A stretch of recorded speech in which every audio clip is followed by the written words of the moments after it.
terima kasih banyak Bu Ais telah bersedia untuk waktu dan juga tenaganya dalam mengikuti supervisi klinis hari ini. Dan kita akan membahas beberapa. Yang pertama yaitu tujuan pembelajaran, yang kedua area pengembangan yang hendak dicapai, strategi yang dipersiapkan. Nah, nanti saya di sini melakukan observasi terlebih dahulu. Nantinya saya akan observasi ke kelas Bu Ais. Nah, kalau boleh tahu untuk tujuan pembelajaran yang akan dicapai dalam pelaksanaan observasi kelas untuk selanjutnya apa Bu Ais? Kalau untuk tujuannya itu yaitu siswa dapat mengestimasi dan mengukur luas bangun datar Pak Bahrul. Berarti luas sih? Iya, pada mata pelajaran matematika. Oh iya, mata pelajarannya matematika tentang luas. Kemudian ada di kelas berapa Bu Ais? Di kelas 4. Di kelas 4 ya. Kemudian area pengembangan yang hendak dicapai Bu Ais? Kalau area pengembangan yang hendak dicapai itu saya ingin memastikan bahwa dengan karakteristik dan kemampuan siswa yang bermacam-macam itu mereka mendapatkan kebutuhannya, kebutuhan untuk belajarnya itu terpenuhi gitu Pak Bahrul. Itu yang pertama. Yang kedua itu saya ingin meningkatkan kemampuan sosial dan emosional siswa atau peserta didik. Nah, sedangkan untuk yang ketiga yaitu saya ingin saya itu menjadi kelas yang lebih positif dan lebih nyaman Pak Bahrul. Jadi di sini saya ada mencatat yang pertama ada pengembangan sosial emosional, ya, yang kedua ada budaya positif, yang ketiga saya rangkum tadi dari karakter yang berbeda-beda termasuk berdiferensiasi. Apa benar? Betul Pak. Kemudian dari ketiga aspek tadi strategi yang dipersiapkan Bu Ais ya. Kalau untuk strateginya yang diferensiasi itu agar semua siswa terpilih belajarnya, mungkin saya ini Pak Bahrul saya kelompok-kelompokkan kepada untuk beberapa kelompok. Nanti saya pilih siswa yang kemampuan dan karakteristiknya itu mirip-mirip. Terus nanti saya bedakan untuk materi dan produknya atau kontennya seperti itu. Ya, terima kasih banyak. Jadi strateginya sudah dipersiapkan. Kemudian modul-modulnya juga bisa berbagi belajar bersama ya Bu Ais ya. Baik, semoga pembelajaran terus yang itu yang strategi diferensiasi ya Pak. Iya. Kalau yang sosial emosional tadi strategi saya kayaknya nanti saya pakai emoji itu bisa ya. Jadi saya ingin tahu siswa itu datang dengan kondisi apa, itu sakit ya. Bisa sekali Bu Ais. Iya. Luar biasa sekali strategi yang akan dijalankan oleh Bu Ais. Itu untuk yang kemampuan sosial emosional siswa akan meningkat. Lalu yang untuk tadi itu Pak Bahrul yang untuk meningkatkan membangun suasana kelas lebih nyaman, itu kan anak-anak itu suka itu kalau saya buat peraturan kelas itu mungkin bisa Pak Bahrul. Kesepakatan bersama-sama dengan anak-anak berarti ya membuatnya ya namanya diskusi kesepakatan ini. Luar biasa sekali tentang strategi yang akan diusahakan oleh Bu Ais. Di sini strategi sudah memuat 3 area pengembangan.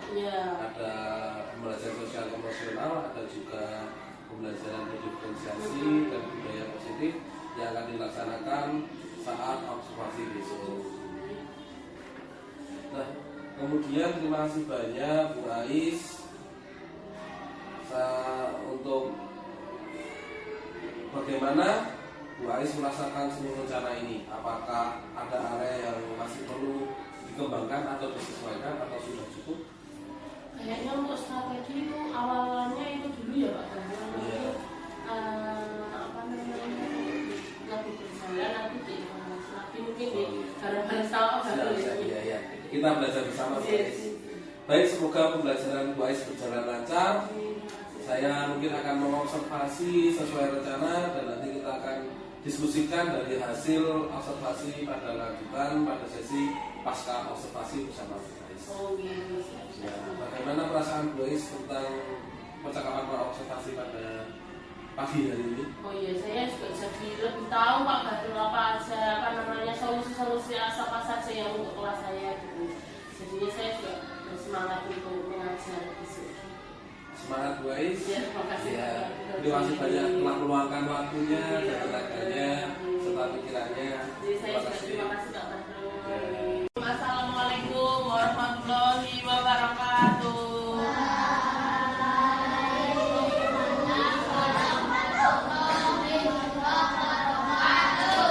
Yuk, sebelum mulai pelajaran kita berdoa dulu. Absen berapa kemarin? 4. Absen 4 siapa? Amalia. Mari teman-teman.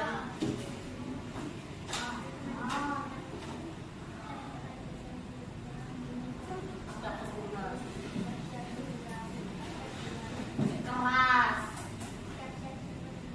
Ayo sikap siap sempurna. Berdoa. A'udzu billahi minasyaitonir rajim. Bismillahirrahmanirrahim. Raditu billahi rabba wa bil islami dina wa bi Muhammadin nabiyya wa rasulah. Rabbi zidni ilma warzuqni fahma. Semuanya ya rumah kerja. Wis melihat yuk nyanyikan.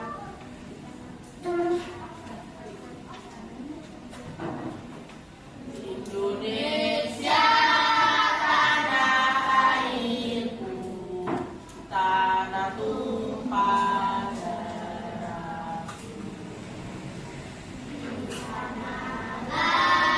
Aku berdiri jadi panduli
banget ke lantai 2. Amel sedih Mel. Ada yang sedih dari ini. Siapa sedih? Oh, Mbak Gabriel sedih siapa? Kok sedih? Nanti menghibur temannya. Wes, karena banyak yang happy, kita belajar hari ini. Semoga nanti semakin happy ya belajar. Terus agar belajarnya lebih nyaman, kita punya kesepakatan kelas toh. Apa? Kalau Bu Ais menerangkan anak-anak apa? Mendengar dan memperhati. Yang nggak boleh di kelas apa? Tidur. Ya. Beri itu boleh. Kok nak itu kan masakin, kok nggak fokus. Dah, sekarang hari ini kita masih belajar matematika. Kemarin anak-anak sudah mencoba berkelompok menghitung luas toh. Betul apa betul? Yang kemarin menemukan bentuk apa aja? Kalau persegi apa bentuknya persegi di kelas kita? Baris ini ada yang jawab Arya. Apa tadi? Tidak boleh tidur di kelas. Kepalanya diangkat. Yuk diangkat dulu kepalanya. Arya. Nah, pinter. Arya. Apa tadi? Tabel berkalian bentuknya apa Tan? Iya kok. Bu Ais kira itu segitiga segitiga. Bu Ais kira itu persegi panjang. Memang itu luas panjang sisinya berapa Tan? Tapi kita itu kan? Ya harusnya dihitung biar tahu itu persegi atau persegi panjang. Kelompok ini yang persegi apa? Ada yang bisa menyebutkan? Kelompok ini yang persegi lagi di sekolah kita, kursi pink, keramik, apalagi yang kelompok ini yang bangunnya persegi di sekolah kita. CMCE ini apa? Yang mana? Mejanya siapa sebenarnya persegi? Persegi panjang itu. Yang persegi bentuknya apa? Hah? Jendela. Oh, jendela itu bentuknya persegi. Dihitung sama Mbak Dansa. Lah, nek gak dihitung piye kita tahu bentuknya persegi atau enggak? Beda 1 cm pun nanti akan berbentuknya persegi panjang. Nah, persegi hanya punya 1 sisi yang sama. Kalau ada 2 sisi yang sama, berhadapannya sama, berarti itu bangunnya apa? Persegi panjang.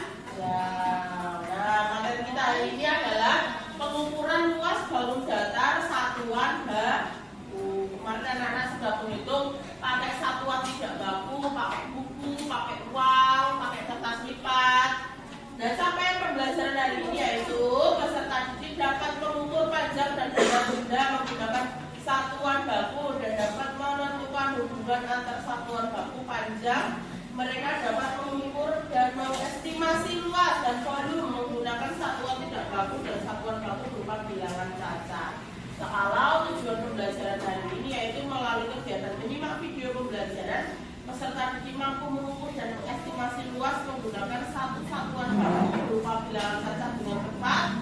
Yang kedua, melalui kegiatan berdiskusi, peserta didik mampu melakukan pengukuran luas menggunakan satuan baku berupa bilangan cacat dengan tepat.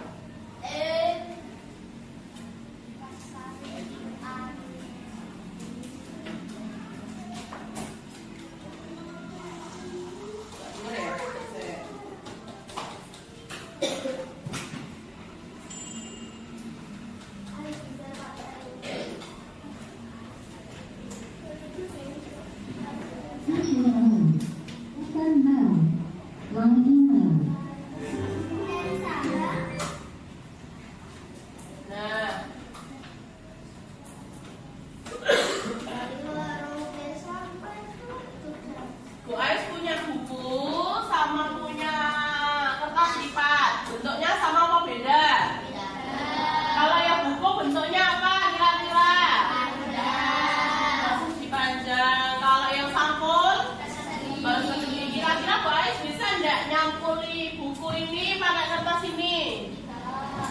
tidak pas. Kalau nggak kekecilan ya apa?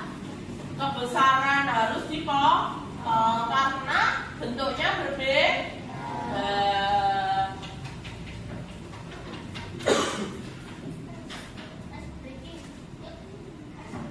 Apa bentuknya mau ini atau ganti? Ya.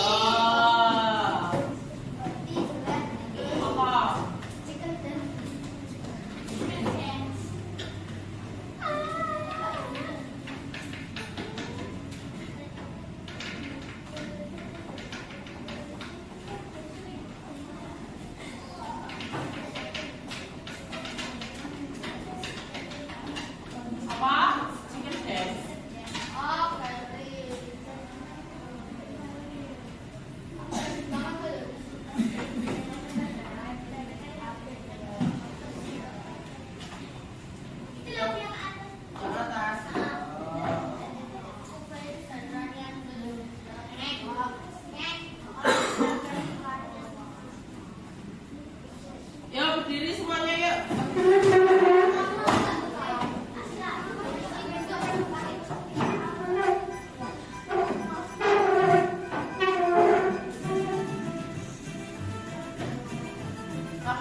belajar matematika kelas 4 SD dengan materi pengukuran luas dengan satuan baku. Mari kita ingat kembali. Pada video sebelumnya, satuan tidak baku yang kita gunakan yaitu buah kertas serta kertas origami. Selain kedua satuan tidak baku tersebut, masih ada satuan tidak baku yang seragam yaitu persegi satuan. Pada video kita kali ini, kita akan belajar menggunakan persegi satuan. Ayo beraktivitas. Kita siapkan dua lembar kertas HBS. Selanjutnya, kedua kertas tersebut akan kita potong menjadi berbentuk persegi.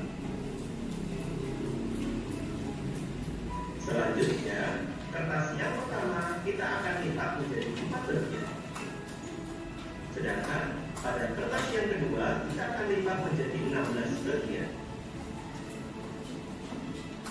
Mari kita jawab pertanyaan berikut. Apa yang dapat kalian simpulkan dari aktivitas tersebut? Kertas pertama terbagi menjadi 4 persegi satuan, sedangkan kertas kedua terbagi menjadi 16 persegi satuan. Apa ukuran persegi satuan pada kertas pertama dan kedua sama? Ukuran persegi satuan pada kedua kertas berbeda, di mana persegi satuan pada kertas pertama ukurannya lebih besar dibanding persegi satuan pada kertas kedua. Karena satuan luas memiliki ukuran yang tidak sama, sehingga kalian perlu mengetahui satuan luas. Luas diukur dengan persegi satuan. Sebuah persegi memiliki ukuran 1 cm digunakan sebagai satuan baku. Berikut ilustrasi dari persegi dengan ukuran sisi 1 cm.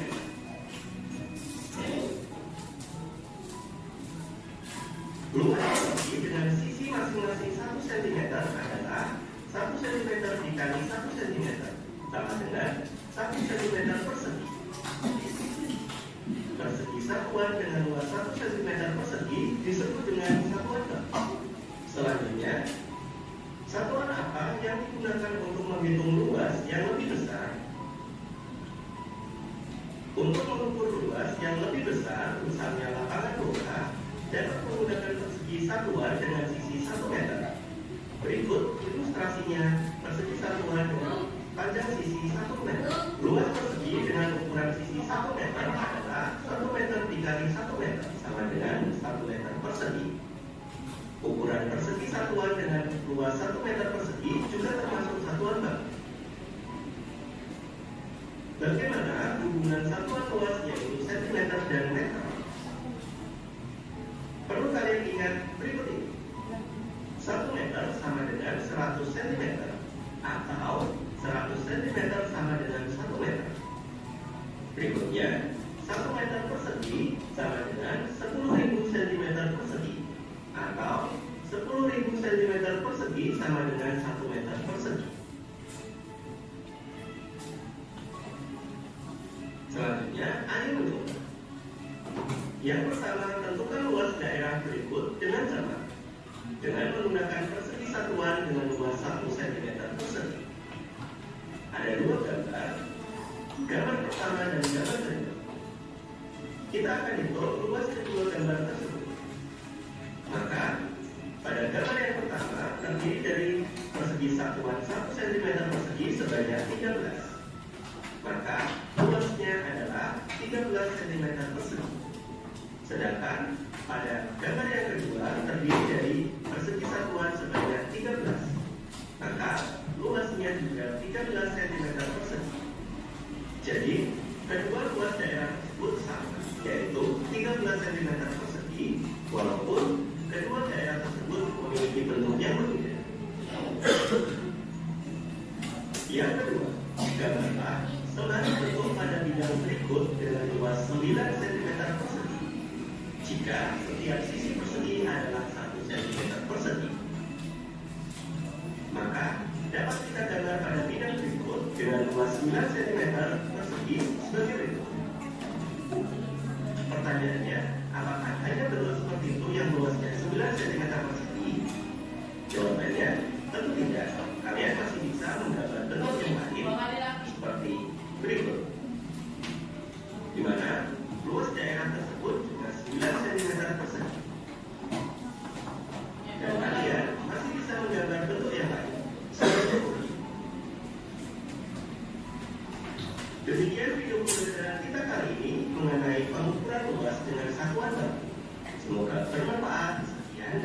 Terima kasih. Oke, anak-anak tadi sudah melihat video tentang apa? Tentang menghitung luas dengan satuan baku. Kalau satuan baku itu contohnya apa? Siapa bisa menyebutkan contoh satuan baku? Siapa? Rano Lisa. Nanti tak kasih reward. Reward itu ya, berupa tepuk tangan yang sangat meriah. Contohnya apa? Contoh satuan baku apa? Kilogram boleh, tapi kilogram itu biasanya untuk mengukur kalau untuk mengukur kalisan apa? Ya, apa lagi? Meter, apa lagi? Ya, betul. Nah, sekarang karena anak-anak sudah tahu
L-nya nggak usah.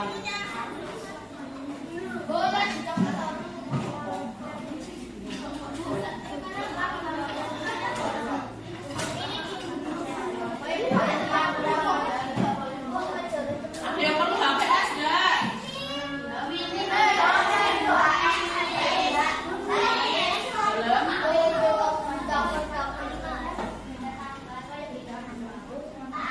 Kayak nggak usah L-nya aja.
boleh 14 saya pakai area berapa tuh? Area 1 2 pokoknya sampai 3 reviewnya nggak bagus.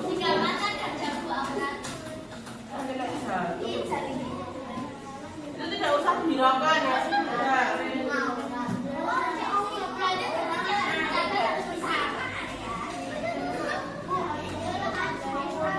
Ayo ini mengerjakan orang ngobrol baik.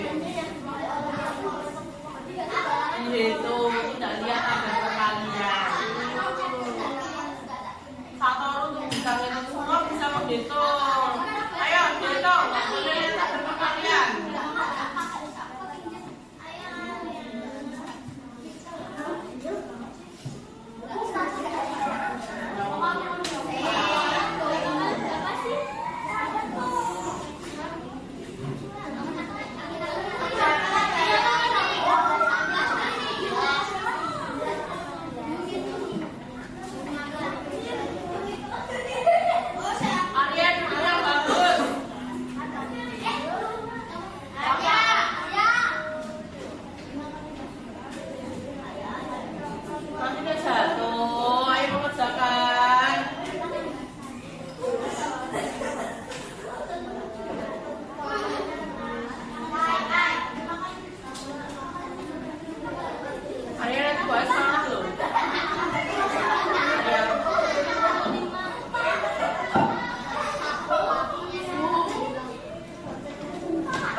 Ayo Mbak Amanto yang mengerjakan.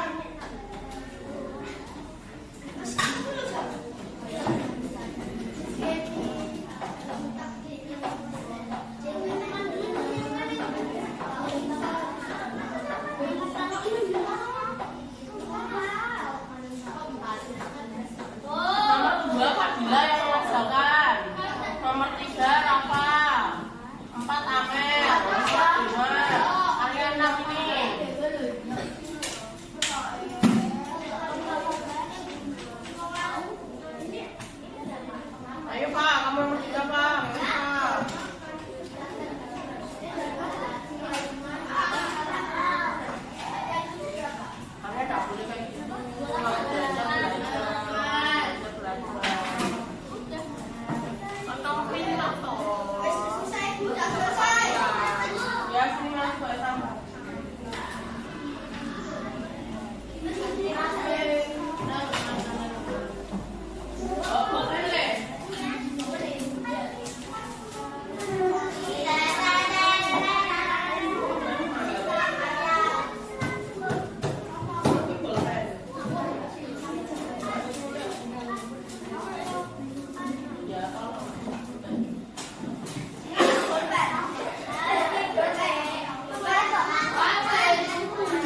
Arya Nursaka hebat, mantap Arya, keren deh. Job.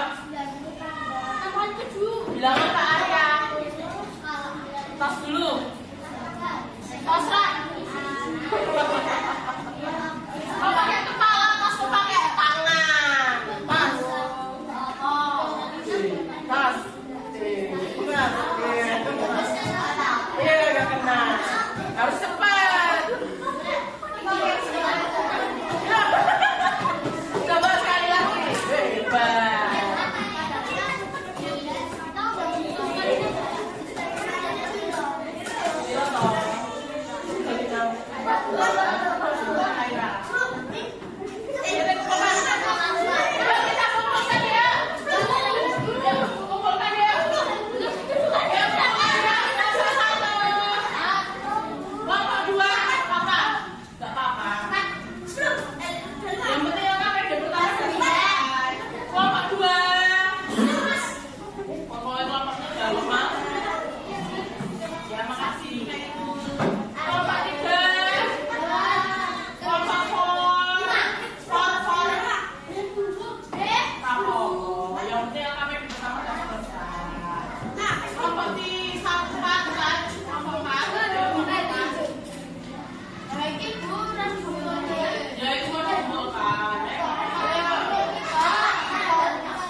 UAS. Betul, Zafira mencari dulu.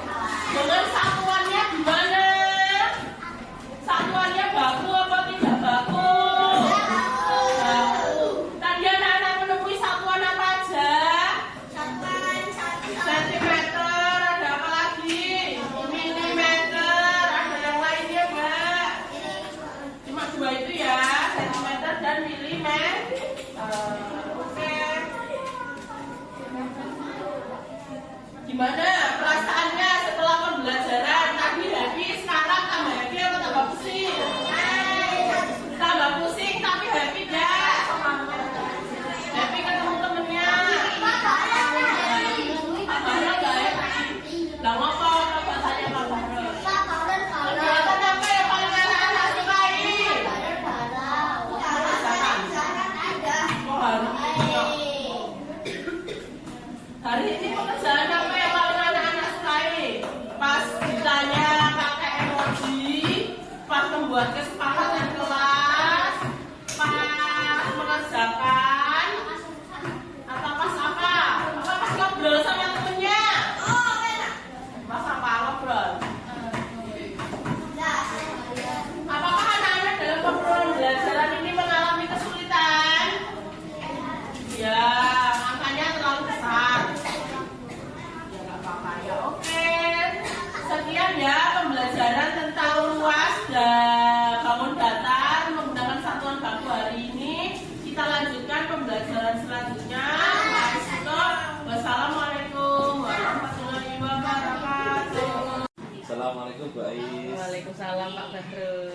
Perkenalkan, saya Nurul Arifin, Angkatan 11 Kota Yogyakarta kelas 20. Di sini kemarin kita sudah melakukan percakapan pra observasi kelas.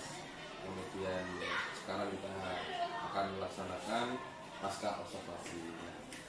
Kemarin pada hari Kamis 7 November 2024 di kelas 4 dengan mata pelajaran matematika 2 saya observasi ya untuk belajar di kelasnya. Nah, area observasi yang ingin dikembangkan kemarin ada 4. Yang pertama pembelajaran sosial emosional atau PSE, yang kedua pembelajaran berdiferensiasi, yang ketiga budaya positif, yang keempat pembelajaran menyenangkan.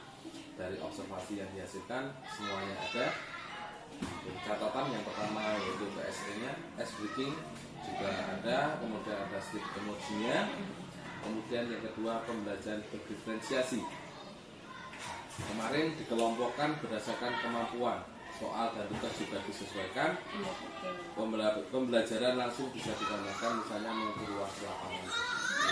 Kemudian budaya positifnya kemarin kesepakatan bersama juga untuk menciptakan budaya positif. Dan yang terakhir pembelajaran yang menyenangkan yaitu belajar berkelompok dan SDP yang menyenangkan. Nah, selanjutnya pada tahapan pasca observasi ini, guys, adakah tujuan yang ingin dihasilkan dari pertemuan hari ini? Tujuan yang ingin dihasilkan itu saya ingin lebih mengetahui Pak dari ranah mana yang perlu dikembangkan lagi dari hasil observasi yang kemarin ya, sudah didampingi Pak Bahro juga. Itu kan ada beberapa seperti SD-nya, terus diferensiasinya, terus belajar menyenangkan dan budaya positif itu tadi. Saya ingin mengembangkan itu Pak. Ya, jadi tujuan kita hari ini yaitu untuk mengembangkan PSE, diferensiasi, pembelajaran menyenangkan dan budaya positif. Seperti itu ya. Dari tujuan yang telah dicapai oleh Bu Ais, untuk ukuran keberhasilannya seperti apa Bu Ais? Ukuran keberhasilan yang akan dicapai. Ukuran keberhasilan yang dicapai itu apakah nanti apakah yang saya lakukan itu sudah betul atau belum, terus bagian mana yang perlu saya kembangkan di ininya, terutama di budaya positif itu apakah saya sudah sudah oke gitu loh Pak. Soalnya kan saya ingin menanamkan sama anak-anak itu kalau kita sudah membuat kesepakatan bersama ya harus dipatuhi bersama. Jadi kan tidak hanya aturan itu datang dari saya, nanti juga anak-anak itu memahami bahwa itu dibuat secara bersama-sama, bukan hanya saya saja.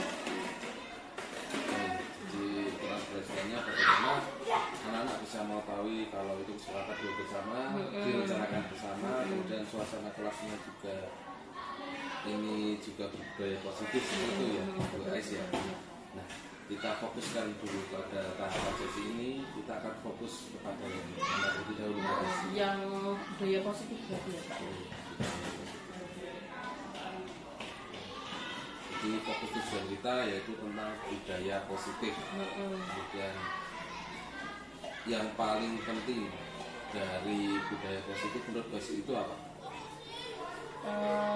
Kalau menurut saya ya itu tadi bahwa anak-anak juga mengetahui budaya apa yang ada di kelas gitu.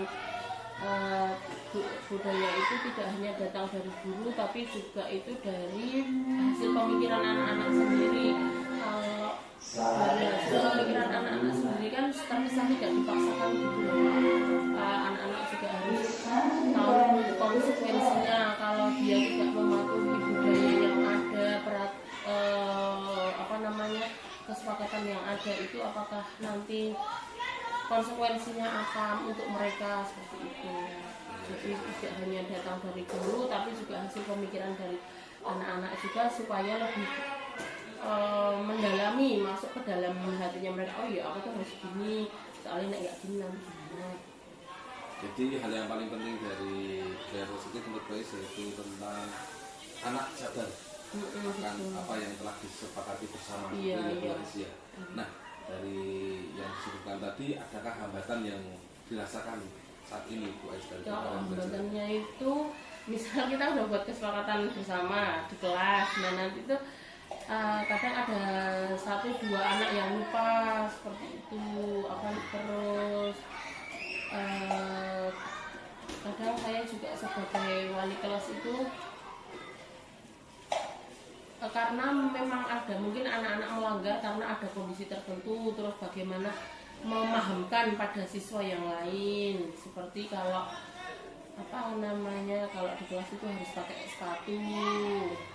Terus kemarin ternyata ada anak yang memang sepatunya itu dari, saya nggak tahu ya apa yang terjadi dari anak ini. Memang kalau di kelas saya kan harus pakai sepatu, terus ternyata dia datangnya ke sekolah itu sudah pakai sandal karena kan harus sholat duha dulu. Nah terus sepatunya lupa. Nah itu kan sebenarnya dia melanggar kesepakatan kelas, tapi ya karena kondisinya tadi nggak bawa sepatu seperti itu. Nah itu terus anak-anak kadang juga kayak gitu Bu. Terus itu tadi juga ada yang sering lupa seperti itu.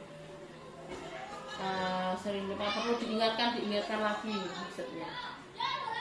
Dari hambatan tadi ada nanti penerapannya ada yang lupa, dan kondisi siswa juga. Nah, adakah solusi yang diberikan Bu Ais dalam mengalami hambatan tadi? Ya, kalau solusi itu sudah terpikir ini Pak, untuk dituliskan. Terus kelas dituliskan di anak-anak itu, terus nanti untuk bagaimana saya memahamkan kesepakatan kelas itu biar berjalan itu kan juga nanti tergantung kondisinya. Terus ada satu siswa berkebutuhan khusus di kelas saya itu yang memang perilakunya itu misalnya dalam pembelajaran, kalau yang sepatu tadi mungkin anak-anak bisa dipahamkan bahwa oh ini ternyata nggak bawa, ya dimaklumi besok nggak lagi kayak gitu. Tapi kalau misal dalam pembelajaran kan saya meminta anak-anak itu kalau mengerjakan harus selesai, jadi biar mereka nggak kebingungan. Tapi memang satu anak ini terindikasi ADHD, jadi banyak jalan, banyak tidak fokusnya, makanya ininya sering tidak selesai mengerjakannya. Terus saya kan juga bingung memahamkan ke anak-anak. Maksud saya bilang, oh ini tuh ADHD kan nggak mungkin. Nah itu saya agak belum terpikirkan solusinya. Jadi untuk solusi yang sesuai reguler dulu nih, Di- itu ada kesepakatan kelas, ya, yang dituliskan. ya, yang dituliskan, kemudian harus selesaikan dengan tugas, namun ada permasalahan di sini yaitu kondisi yang ADHD. Kondisi khusus yang anak seperti yang khusus Itu termasuk ke dalam hambatan juga. Terus barusan aja saya pas ngobrol hari ini saya pikirkan apakah saya berkoordinasi aja dengan Bu Tia selalu guru pendamping khusus untuk gimana ya caranya memahamkan siswa yang lain tanpa melabel bahwa anak ini berkebutuhan khusus gitu. Jadi untuk siswa ADHD ini solusi dari Bu Ais itu berkoordinasi dengan guru BPK-nya ya. Iya, betul. Ya, untuk menangani kondisi akibat kemudian untuk solusi yang reguler yaitu dituliskan kesepakatan kelas dan pelajaran tugas harus selesai. Nah, adakah konsekuensi dari setiap solusi yang telah didapatkan oleh Bu Ais tadi? Kalau ini kan sudah dituliskan, mungkin sudah jadi budaya tertulis di kelas kita. Kalau tidak mematuhi ya tentu ada konsekuensinya. Kalau yang kemarin sudah berjalan itu siswa yang mengerjakannya tidak selesai tentu pulangnya atau istirahatnya lebih mundur seperti itu, atau waktu istirahatnya menjadi berkurang. Nah itu juga konsekuensi dari perilaku mereka yang tidak sesuai dengan budaya positif ya tadi Pak, yang diterapkan di kelas kami. Dari konsekuensi yang telah dibuat dari solusi tadi, adanya pulangnya mundur, kemudian waktu istirahatnya berkurang.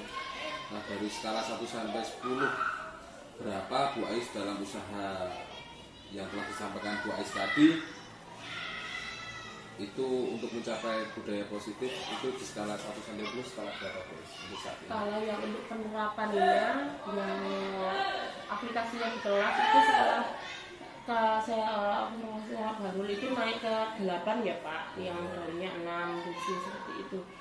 Nah tapi kalau untuk menuliskannya saya belum membuat kesepakatan tertulis dengan anak-anak, tapi kalau secara lisan sudah.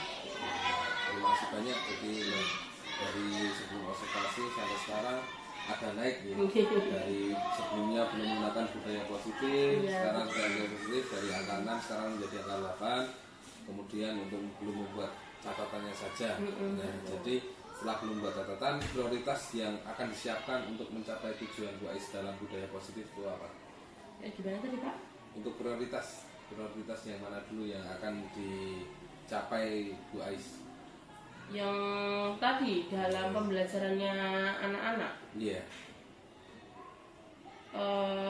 Ya tadi di prioritasnya untuk melakukannya secara tertulis, terus mengulang-ulang kembali budaya apa yang harus kita terapkan di kelas gitu. Karena mungkin karena masih siswa sekolah dasar ya, jadi memang harus ditanamkan kembali, diulang-ulang terus menerus apa yang menjadi kesepakatan kelas gitu. Prioritas yang Bu Ais lakukan yaitu menuliskan dan mengulang lagi budaya positif dan menjadi sebuah kebiasaan seperti itu Bu Ais. Nah, strategi yang akan dilaksanakan Bu Ais untuk mencapai tujuan. Nah itu kalau ya tadi menuliskan, segera menuliskannya dengan anak-anak, terus setiap hari setelah pembukaan itu kalau pagi kita mengingatkan dulu sama anak-anak budaya positif apa yang dilakukan di kelas kita, yang akan diaplikasikan di kelas kita. Itu setelah observasi di rumah baru itu mulai rutin saya lakukan, yang sebelumnya hanya pagi saja. Kan kadang kalau saya itu masuk nggak tentu pagi atau siang ya Pak, pagi biasanya ada mata pelajaran lain. Nah itu siang juga saya lakukan setiap bertemu anak-anak seperti itu. Jadi strategi yang telah dilaksanakan Bu Ais dan juga rencananya yaitu sudah menuliskan setiap hari setelah pagi hari mengingatkan budaya positif secara rutin. Itu ya akan menuliskan. Siap. Kalau yang dituliskan belum ya. Ya. Akan menuliskan terus yang mengulang-ulang itu hampir setiap hari sudah. Terima kasih guys. Selanjutnya yaitu untuk ukuran sukses dari perancangan aksi yang dibuat, ukuran suksesnya seperti apa? Ukuran suksesnya nanti budaya positif itu sudah teraplikasi ya dalam perilaku anak-anak. Sudah anak-anak itu sudah tanpa sering diingatkan. Tapi kalau misal nggak diingatkan belas kayaknya mungkin dalam waktu dekat itu belum ya. Ya jadi sudah teraplikasi dalam kehidupannya anak-anak, sudah menjadi karakter begitu.